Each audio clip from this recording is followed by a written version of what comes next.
It's Real Fit Radio with B and J.LOU. If this is your first time listening, welcome. And if you're a returning listener, welcome back. Good morning, good afternoon, good evening. Feel what you need to feel and then let it go. Do not let it consume you. Demon. Like DEMON? DHIMAN. I thought you said demon like a demon. No. DHIMAN. Demon. Oh, it's an H in there too? DHIMAN. That's an unusual spelling. Okay. So shake it off and keep moving, huh? Yep. It seems like that's a story of my life. Listening to stuff and letting it go. 10 seconds. So we're back. And we're in the process of getting this editing thing down. And my goodness, you guys, my hat is off to editors. I don't know how they do it. I'm not even scratching the surface, I'm sure. So somebody might laugh. I just edited my own vocals this last podcast. And Lou, applause to him. He was editing both of our vocals. After he would edit the podcast, we would do a snippet. So he would come back and I'm just like, oh my goodness, you were doing both sets of vocals and coming back. I need a break. And it seems like the time flies so fast. As soon as we upload on Monday, we're back to recording on Wednesday. It's like there's no break in between. So I've always shown my appreciation to him for taking on that task. And even now, having done it, I have more of an appreciation for it because I can't even imagine finishing my vocals and then going to his. But my goodness, this editing thing is it's no joke. I know why editors get paid the big bucks. Well, bigger productions for its visual content or even podcasting where it's done more than one time a week. I'm pretty sure they have a bigger team than we do. I don't necessarily think they go through the same thing that YouTubers or people who are trying to grow their podcasts, such as ourselves, where they're having to do everything like we do. Still a tedious job, nevertheless. Shout out to all the editors in whatever capacity. God bless your souls. Because it's a lot. And if you're creating and then editing as well, and you don't have a team like you said, keep up the good work, you editors. Nevertheless, we are back and better. And we'll just go from there. Not one specific thing that we are talking about. So this is a deep dive. Relationships. Are we in a relationship? Are you in a relationship? I think sometimes there's a title without the work or the effort being put forth. How people have these facades. There are no requirements or you're doing the bare minimum. I'm hearing about it. I'm seeing it. And it's crazy to me. These are really not relationships. Like this is an arrangement. What is going on here? You're not putting forth the effort of a friend, a husband, partner, a parent, but you have the title. What do you think, Lou? The interesting thing about that is there's the definition in the Webster Dictionary where they define what a relationship consists of. And then you have people's perceptions of what a relationship is.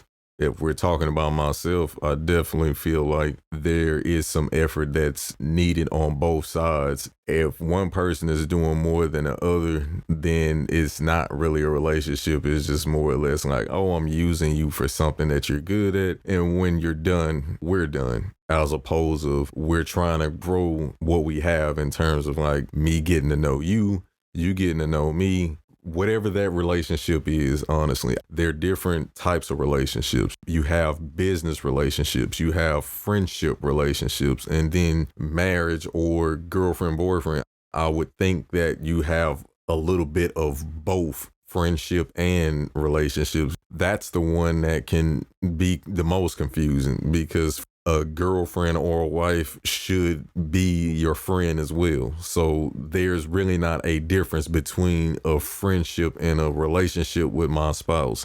Outside of the intimate part, I'm dealing with you in the same capacity. If you piss me off and I piss you off, then we try to rectify the situation because the friendship is more important than the anger or the argument itself. But if I really don't care about what you have going on in your head after the dispute, then there's no relationship. You're not trying to keep anything going. It's like, I don't care how you feel. People who are in relationships care about the other person's feelings as well as them looking out for one another. There is a lot of people that's running around possibly saying that they have these relationships when they're really not relationships. It's the word that I guess, I don't know who came up with it, Facebook, Twitter, whoever, but the word situationship. It's a lot of situationships going on as opposed to relationships, because situationships, it's exactly what it is. A situation. Whatever you guys are meeting up for, that's exactly what it is. I don't have to go any further than what we're meeting up for. And once we're done with that, we're done.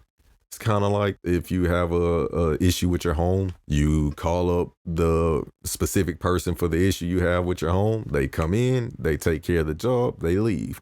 You ain't got to build no relationship there. Now, if you're choosing to do more than that, where it's like, if I'm the person that's coming in and I want to build my clientele, I would try to build a business relationship there where anytime something that is happening in the household that's in my expertise, I would hope that you call me and not go somewhere else. So yeah, I would try to build a relationship. So in each situation, you can create a relationship, but it's solely up to the people. But like I said, people are getting situationships mixed up with relationships because one person may be possibly giving all the effort and the other person not. Or maybe there's no effort on either side and they just call it a relationship because they really don't know what it is.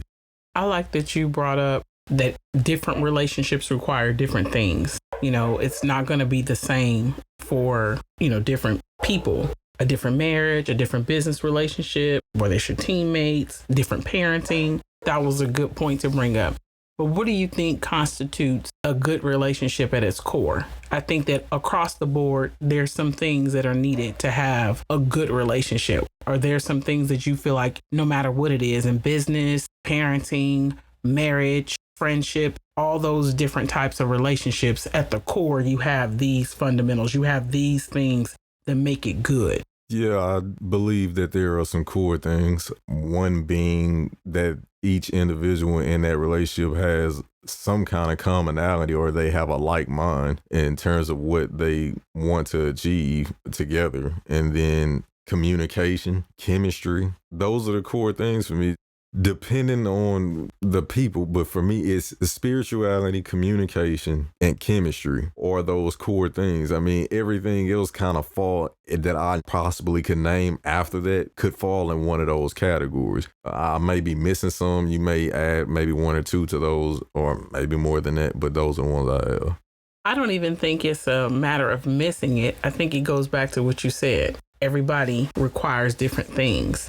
But for me, at the core, I think that what I would need to find in my relationship business-wise, as a parent, as a wife, or being somebody's partner, in friendship, respect is what I need in every one of those as a core value for any of those to thrive, for it to be a good relationship. Because at the end of the day, if our communication is off and there's a mutual respect we have for each other, we're going to have to come to some sort of understanding, agree to disagree, but I still respect you. Parenting, I may not agree with my husband or my partner on what's going on or their views or how we're handling something. But at the end of the day, we're going to have to figure it out and there's a mutual respect. Oh, I forgot about integrity. Yeah. Which is something we talked about a week or so ago.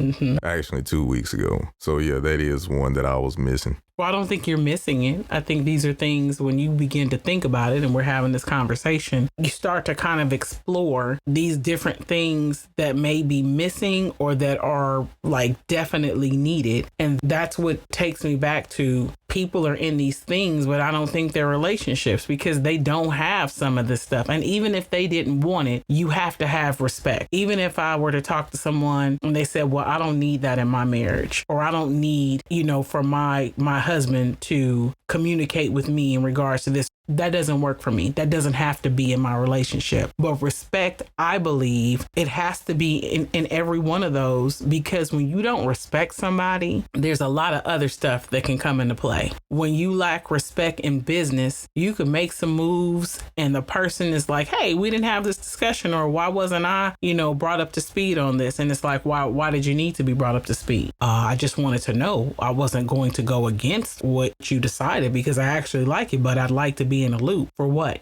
That right there is just blatant disrespect. I don't even think that goes down to communicating, because if they said, oh, I forgot to, tell you about it, or that was one of the things, everything was moving so fast and it's communicated that it wasn't a blatant disrespect. It was, I didn't do it, my bad. You blatantly are disrespecting me and letting me know I wasn't a part of that process. When you respect somebody, you create a space to hear what they have to say. You give them the floor to communicate how they feel. Their thoughts are taken into consideration before you make a move. Actually, you welcome it because you want their feedback, their opinion, whether you agree or you don't. You're going to bring all that to the forefront when you make a decision, if the decision is solely yours to make. Sometimes I feel like there are times where we bend the rules too much on things that shouldn't be bent. And what I mean by that, when you ask me what are the core things in a relationship, is really not too much wiggle room in there to change up what my perception is. I understand everybody demands or desire different things, but when you're talking about relationship requirements, I don't think that it's too much of a difference no matter what you desire in your relationship, because when you peel back all the layers, the core values are pretty much the same. It's kind of like an artist saying the same thing just in a different way. Somebody may be like, oh, I'm burning rubber. Somebody else may say, I'm peeling out. It's the same terminology. I mean, it's a different way of describing the same thing. So if you ask somebody, well, what do you want in your relationship? They may use every word except for respect and communication. But when you really peel back everything, it's the same thing. So I think some of the error lies in changing the definition of what it really is. Mm-hmm. You can't do that with some things. No matter what you say, it's like, oh, well, this is my perception of it. Yeah, that's your perception, but sometimes it ain't perception. Sometimes it is a right and wrong factor. It's only so many ways you can describe what a relationship requires. You can go anywhere in the world, and I feel like the core is still the core. It's very interesting to see what some of this stuff has come to. And that's based on my definition of a good relationship. I like that commercial you showed me today, too. Oh, yeah. Talking about the commercial regarding to you can do anything you want with these hands. Beautiful. Who was the football player? I'm not familiar with the gentleman, but give me a second, ladies and gents. I'm gonna look him up because he deserves that respect. It just came through random passing. I was on Twitter today. A gentleman named Andrew Hawkins, and if I'm not mistaken, he plays for the Cleveland Browns. But yeah, he shot a commercial. He and his son was running some routes, and as he was coming back talking to his dad, some guys, I guess they were like recruiters or something like that, and they were saying, oh yeah, you're really talented. Keep that up. Those hands are going to take you places. And, so the son was like, yeah, they're going to take me places. I'm going to go pro. So cut a long story short, his dad ended up telling him, like, go for another pass. And then in that pass, he described where his hands could take him. And now a quick moment from our sponsor, Journey of a Legend. You. Yeah, you. What's your passion? Purpose. Every day you try, you succeed. The time is now. Journey of a Legend. It starts with you.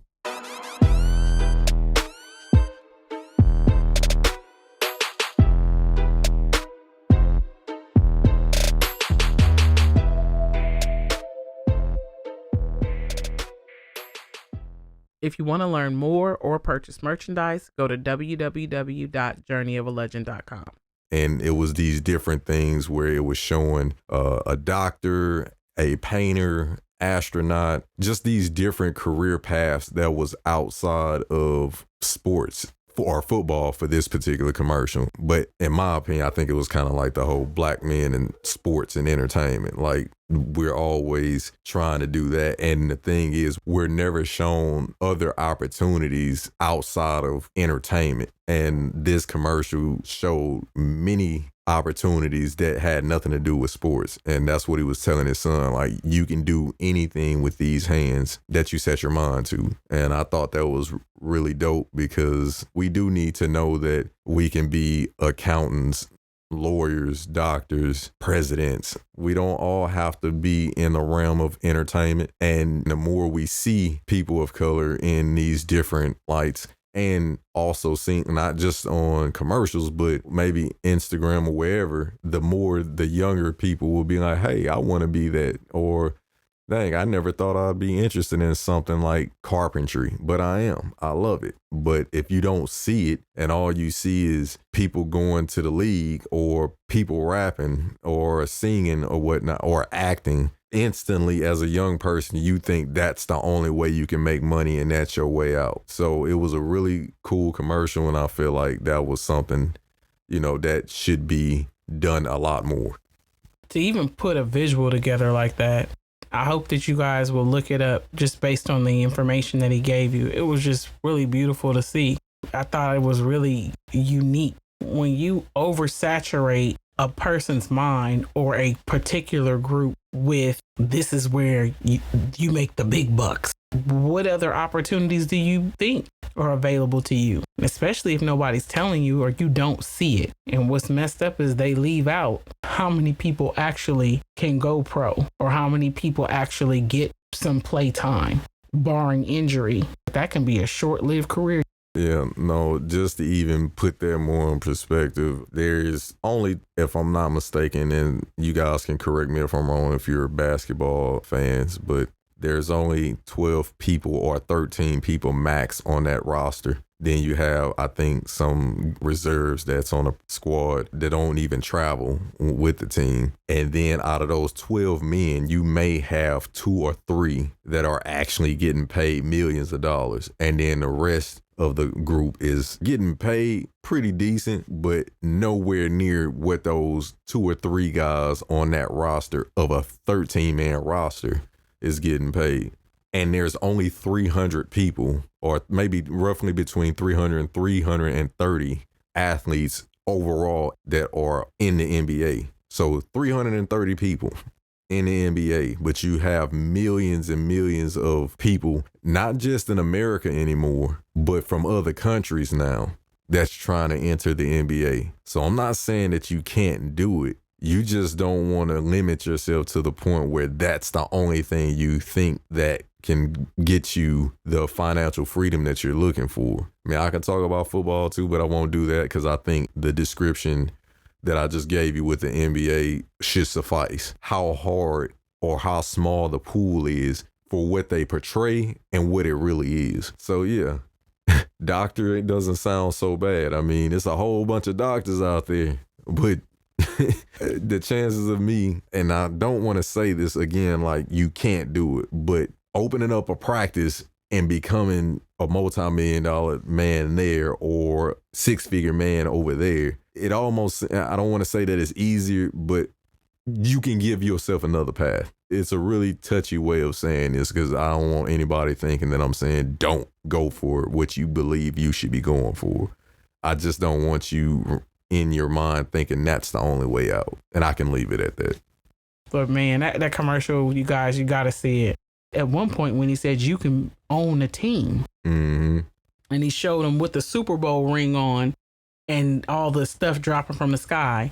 The interesting thing about it is it doesn't matter what industry you're talking about. The person that does the least work usually gets paid the most. Take a second and think about that. At your job, wherever you're working at, that's why we preach ownership and things of that nature, because when you go to your job, you're like the backbone. You're making that company work, and they'll have the convention and they'll tell you like, without you, there is no blase company. And they're absolutely right. But you're getting paid what you're getting paid, and you're probably frustrated about it. And meanwhile, they're in Bora Bora somewhere, kicking back and looking at the numbers of their company under a tent somewhere, drinking a Mai Tai or some shit. And it's like, how much work did they really have to do? Now, I'm not saying that there's not work required there, but damn it, that they're whatever work they're doing, they're getting paid super handsome for it, or handsomely for it, while you are having to put all these man hours in and stressing out and stuff like that. So just a tidbit for you. In every company, I feel that, yeah, the person who works the least gets paid the most. That's like that snippet that I sent you where the guy said, they pay you for your time and then they have more time. Yeah. It's like, yeah, I'm going to pay you. So you have all these employees and you just freed up all this time for you. And not that they still don't have a job to do, because running a company, let's make no qualms about it, it's not an easy task. But I might be able to do that from Bora Bora. I take a couple of conference calls, and then once I'm finished, I can go out and put my feet in the sand and have a drink, or, and enjoy my family, whatever it is. It just looks different when I have to go into an office and log in and I'm sitting at a cubicle or my desk dealing with other employees and, or monitoring or overseeing this whole group of people. And then you have HR and all that. And it's like, oh, I have all these responsibilities, but you might not be able to do that from Bora Bora or Maui, or wherever. So yeah, that right there, that hits different. Oh yeah. The person that's usually doing the least is making more money. I mean, unless you got a coworker that ain't doing shit next to you, and then I'll feel you. But think about this, they get fired at some point. Interesting tidbit. So our podcast from last week was Vagina, Porn, Penis Talk. We upload to YouTube and then to the other platforms for podcasts. But we put it on YouTube as well because we know a lot of people watch stuff on YouTube. We uploaded that yesterday and it had 86 views. And one day we knew it was because of the Vagina, Porn, Penis Talk title. Didn't advertise it, nothing. People are just nasty. They're just clicking. What are they talking about? Vagina, porn, penis. What are they going to say? It was just interesting to see that title get that many clicks in that short period of time. I literally came in and was talking to you when I came back from class yesterday about acting and how the gentleman was saying that his peer, who he looks at as his younger brother, he's an actor too, but how he was getting all his views and stuff like that. Young kid has over 9 million followers on TikTok and all this stuff. And it has nothing to do with acting. It has everything to do with him doing like a dance called the Whoa. And he does it to different songs. And that's what got all the followers and on other platforms as well. And the question that was posed to me by the gentleman was, it almost made me feel like, damn, should I do what he's doing? Or, should I keep doing what I'm doing over here? Like, because I'm confused, because that right there. And he's like, I'm not condemning the guy, whatever works. And, I'm happy for him. It's just confusing to me. Like, that's the way that people are, coming over there and viewing you, not because of what you say you do or what you do, but because of that entity over there. So I'm bringing that back over to the post of the podcast that we dropped pertaining to porn, penis, and vagina. The fact that many people gravitated to that, and we've been posting consistently and putting up podcasts for the last year every Monday and never got that many views so quickly in one setting. And like you said, it has everything to do with that particular segment. It's almost like, oh, cool, but it's kind of disheartening too, because it's almost like, is that the way we have to go in order to get your attention? So all the stuff about leadership, good relationships, accountability, etc., anything that has anything to do with growth, it's like, I'll look at that later. But you talk about vagina, penis, and porn, I'm gonna click that because I need to know what they talking about. Like, that's kind of interesting. That's the word I want to use. Well, that's why I chuckled and said, keep up the good work.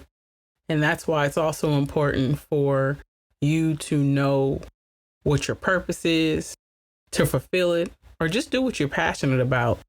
Because I don't care if nobody listens, it's there. It's like planting a seed, and I'm not interrupting the growth. I'm not worried about, nor do I control the sun and the rain. That's where my faith comes into play. Whoever's supposed to hear it is going to hear it. If it reaches one person, it may sit there forever And all of a sudden, 7 years from now, that one particular segment or all of them, one person finds one and then it's like another one and they tell somebody. I just believe it works the way it's supposed to work when you do your part. Our part is planting the seed. The podcast is the seed. I can't do anything but laugh and say, keep up the good work. Vagina porn penis talk, huh? That's what you wanted to click. And you know they had to stop listening because it wasn't what they came for. Because you guys know how we get down. The people that have been avid listeners, you know, it's going to be a takeaway, aha moments. We're hoping you're enlightened by what we're saying or some conversation starters, all that good stuff. So they probably clicked on and clicked right off. Like, this is not what I thought it was going to be. You know, I'm the guy that looks at the analytics and stuff. So the view time was not very long on it, which is fine. I'm with you. Those who get it and want it and desire it will get it because it's there. And those who don't, you know, well, it wasn't for you in the first place. But yeah, they clicked on it. They probably was thinking it was going to be very raunchy, and it wasn't. I think it was a really good talk pertaining to something that's very relevant in this loose society. but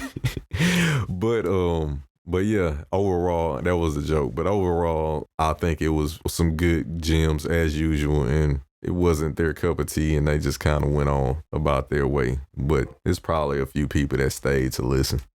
Hey, to each his own. If you want to keep this conversation going, if you have any questions, concerns, suggested topics, you can shoot us an email, realfitradio@gmail.com. Our podcast drops every Monday. You can catch a snippet of our latest one on our Instagram @realfitradio. If you're not following us, you definitely should be. As always, we hope this inspired, impacted, or empowered someone. Until next time.